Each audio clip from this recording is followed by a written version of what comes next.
Mahabharatam 100 Day ఛాలెంజ్లో day 4 Kurukshetra యుద్ధం. కురుక్షేత్ర యుద్ధం 18 రోజుల పాటు జరిగింది. యుద్ధంలో మొదటి రోజు యుద్ధంలో ప్రవేశించిన తర్వాత అర్జునుడు భయపడుతూ, శ్రీకృష్ణ ఈ రథాన్ని తీసుకెళ్లి ఇరుపక్షాల సైన్యం ముందు నిల్చోబెట్టు.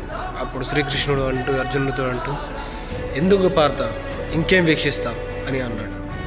నా వల్ల అవ్వట్లేదు శ్రీకృష్ణ, తీసుకెళ్ళి ఆ ఇరుపక్షాల సైన్యం ముందు నిల్చోబెట్టు అన్నప్పుడు శ్రీకృష్ణుడు అంటూ, ఏం వీక్షిస్తావు వీక్షించు పార్థ, ఇదిగో చూడు నీ అన్న దుర్యోధనుడు ఆ రోజు పాంచాలిని జుట్టుపట్టు వీడ్చుకురమ్మన్నది వీడే.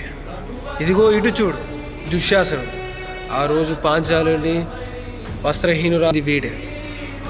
ఇది ఇటుపక్క చూడు మహుడు భీష్ముడు ఆ రోజు అందరి ముందు కులవధువును అలా జరిగేటప్పుడు